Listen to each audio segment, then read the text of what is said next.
Greetings, fellow gamers from around the world and simple video gaming aficionado. I am the 32-bit and we are back with the Innsmout case. So in the next episode we went in the town hall, discovered a few important things about our past, or maybe our father, to be precise. Then we discovered a lot of the politics around the town.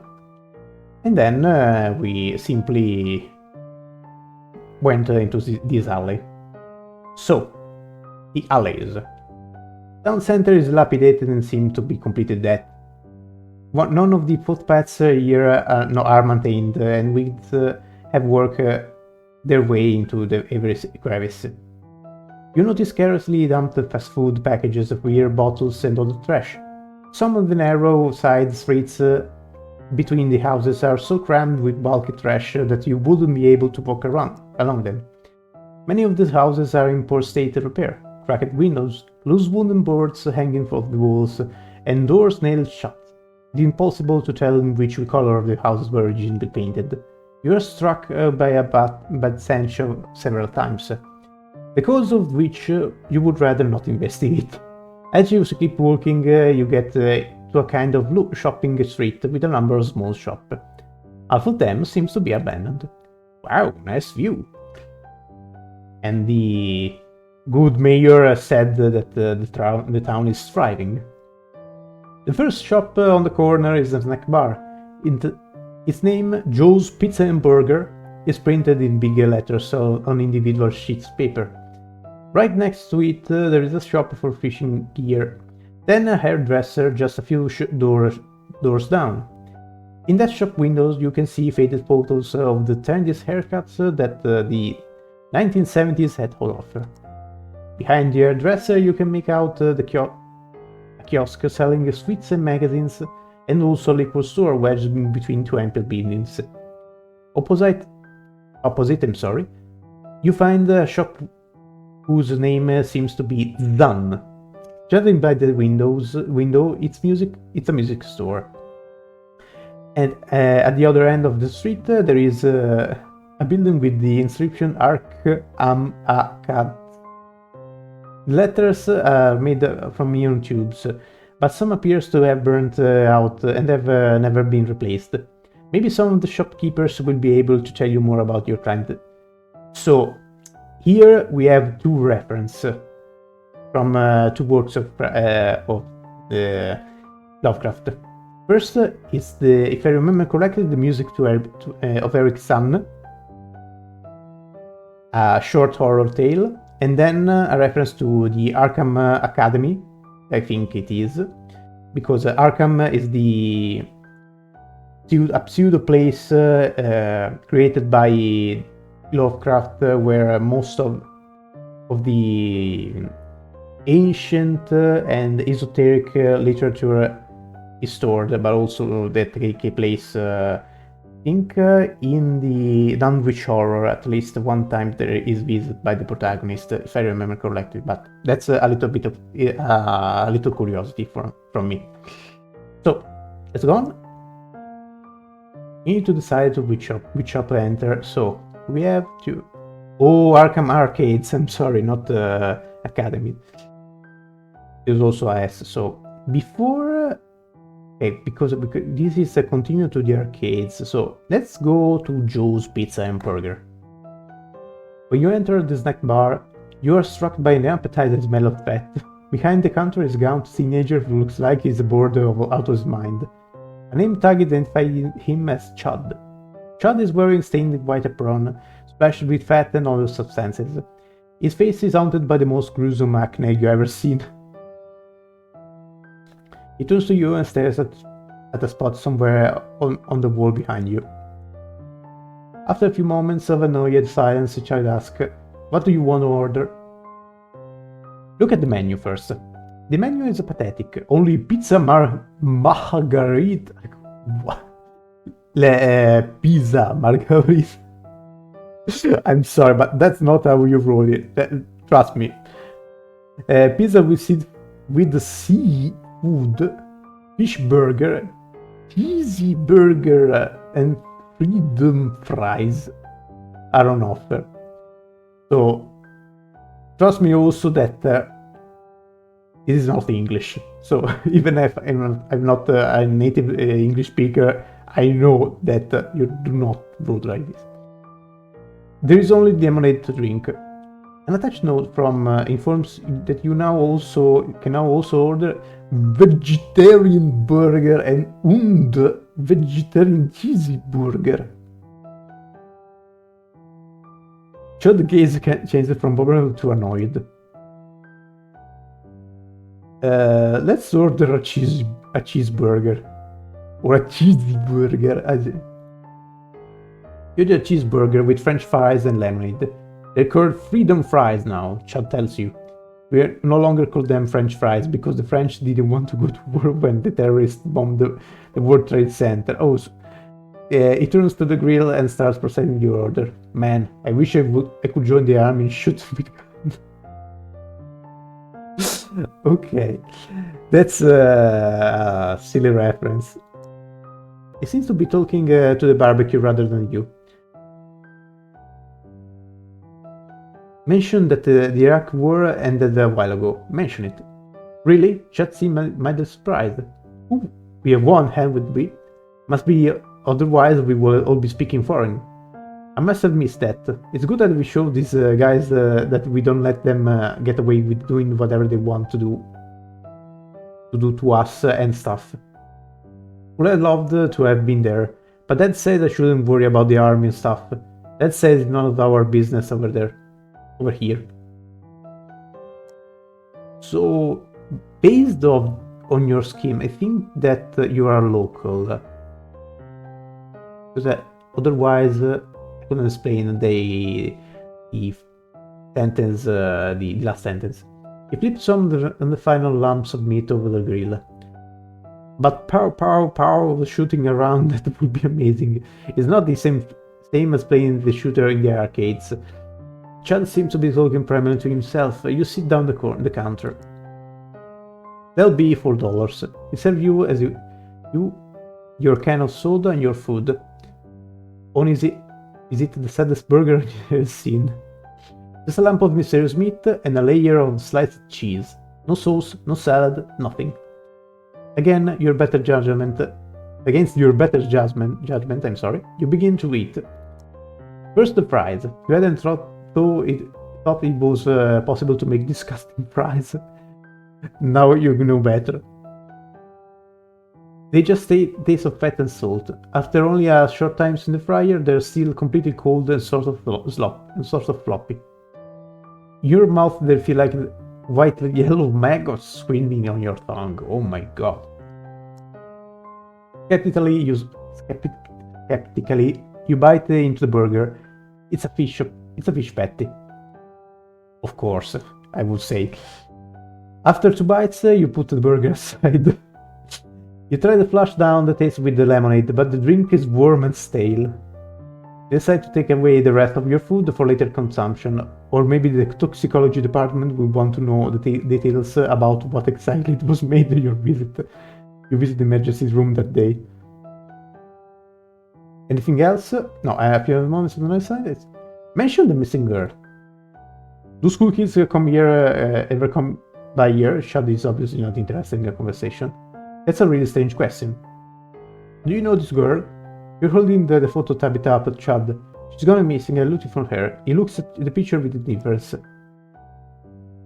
You're going to order anything? Or I'm just ordered.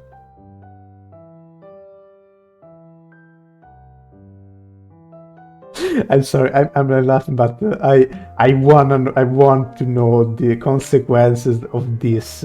I know it's a Blindrun, so don't expect me to do a 100% right. Chad, why do you want to join the army? Chad looks a little surprised. It would appear that he's not used to people responding to his mutterings. Well, because the terrorists attacked us and so on. You got to do something. But they didn't attack this place, did they? They attacked New York. So what? If we don't fight back now, everyone will think that they can just do whatever they want to us. Next, the Russian, and the French, and it appears to wreck his brain about what our currency is this. You're absolutely right, you have to do something. You agree with him. You put the photo out again. Chad, this is not different. A little girl has disappeared, and she certainly won't be the last if we don't intervene. Can you help me? Chad looks at the photo again, this time more carefully. Let's see it again. At the age, at that age, maybe they know her in the arcades. That's where the kids are mostly these days. He describes the short route and turns out that the arcades are just around the corner. You don't know what pleases you more, the prospect of making progress with your case or the promise of popcorn and video slots machines.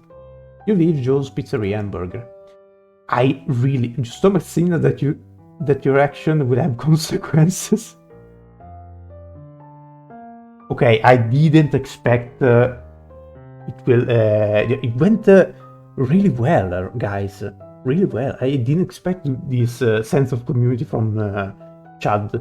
But before continuing to the arcades, let's go to the barber shop.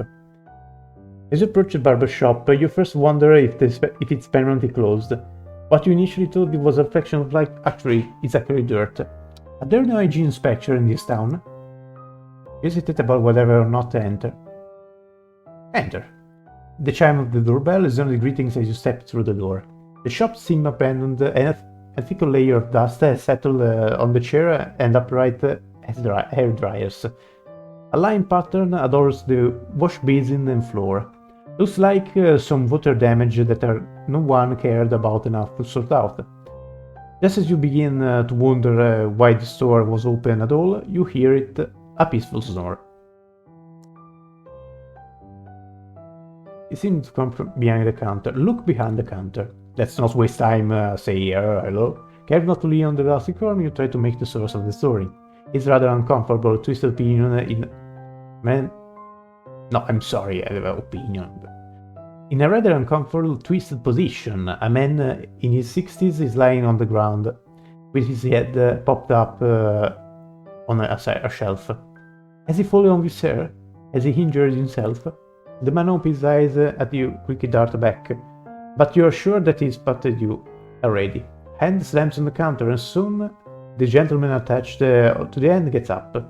With the embarrassment of a gentleman who has fallen asleep during a gala dinner, the shopkeeper adjusts his glasses and hair. He stares at you in disbelief.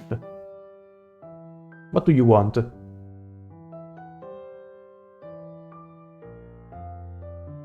Is this how you treat all your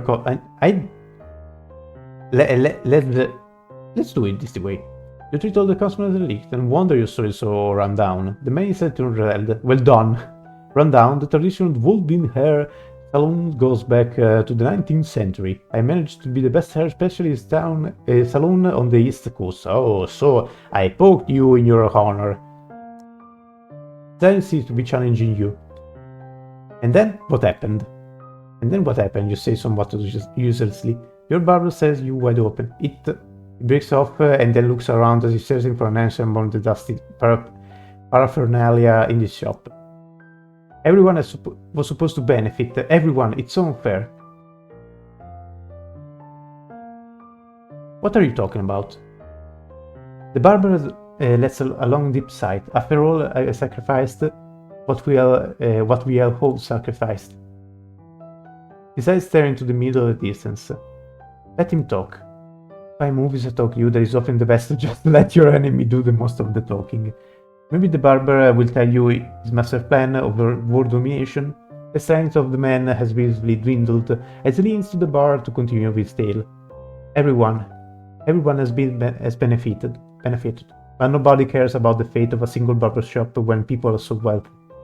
With a sudden move, the older hairdresser leans over the bar and screams in your face. Their hairs fall out. I know why, because the real story, but I understand him. Breathing heavily, the old man stares at you. He's delirious. Stop him. Try to calm him down. Against my better judgment, I will ask him for a ask him for a haircut. Well, why do people go to the barber? You say carefully. The barber gasps for hair and lifts himself a few more inches. You want me to cut your hair? Got his beans at the time. The guy is a bit of a sad for your taste, but he seems to have found some sense of purpose. Of course. That will be a good move for me, but a bad mood for my hair or my facial hair. Of course. Goodness, it's not. If only you hadn't entered this store. The barber claps his hand and hurries over to the sink to prepare it for the hair wash. You take off your hat and run down your hands through your long flowing hair to your locks, over your short haircut, over your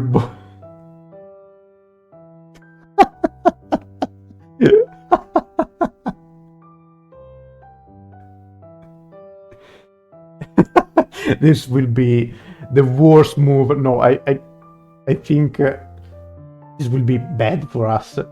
So, not our locks, long flowing hair, not over your short haircut. Take a seat in the air from the not quite so clean sink. Miss Baldwin put clothes over your shoulders. You your head back into the sink. After some height adjustment, you even manage to get in a resting position. You feel a stream of warm water on your scalp, and hear a slamming humming from the tap. You are very well groomed. What will you like me to do today? Not a perm, thank you. Just trim the tips, please. It's late to turn around now. You try to make the best of it. Just a trim, please. Very well. After the shampoo treatment, you can feel the conditioner being massaged into your scalp. It feels good. You begin to enjoy this. After your hair is completely clean, Miss Baldwin rubs it dry with a towel and asks you to sit on one of the chairs in front of the mirrors. The old barber sits down on a swivel chair and puts old-fashioned fabric protector over your shoulder. You start brushing your hair. Let's mention the missing girl this time. I'm looking for a missing girl, Tabitha Marsh. You wonder how many times you have to say the sentence today. He leans over your shoulder, squints at this photo. I know that girl. Firm, light blonde, tends toward minion split ends. Your stomach cramps up with excitement. In your imagination, banknotes are raining down from the sky in slow motion into your pockets. This means your must be closed. Money, money, money, money, money. What else can you tell me about Tabitha? Well, that's all, I'm afraid. Nearly done. The barber solemnly sorts out a few last strands of hair. With a content smile, he holds a small mirror to the back of your head. In front of you, the large mirror you admire. Well, your well-groomed hairstyle. Okay. Admire his ball? Make a fuss so to avoid pain. No, no, no. We are not some kind of a monster. Admire its work. You crane your head back and forth to remind yourself in the mirror. Wonderful. Skillful. Perfect. Oh, you. The hairdresser interrupts you. You know we don't think much of a stranger here in Innsmout, but you are one of the finest people I ever met. His hand lightly squeezes your shoulder. Then he removes the fabric protector so you can stand up. You take another look at yourself. Then you put your hat back on. Mr. Baldwin is already standing behind the counter, typing into his old register. The sounds of the keys ring like music through the old dusty shop. You can briefly picture what life must have been like here when business was flourishing. That'll be 25. Mr. Baldwin hands you the receipt with a polite smile. You head start to make what is likely as you count the loose bill in your jacket pocket. The old man thanks you and puts your money into the undoubtedly empty till. His hand strokes the counters, then ponders the dust on his fingers. I really should clean up sometimes. He wipes off the dust on the edge of the counter as a goodbye, smiles at you apologetically. Time to move on. The chime of the doorbell bids you farewell. So that went also strangely well.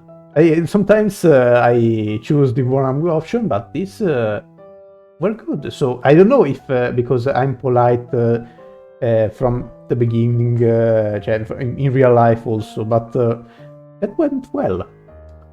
Look at the border up shop. From this, the shopping street doesn't have much else to offer. faded wooden signs sway gently into the wind, and identify one shop as a bookstore and another as a DIY store.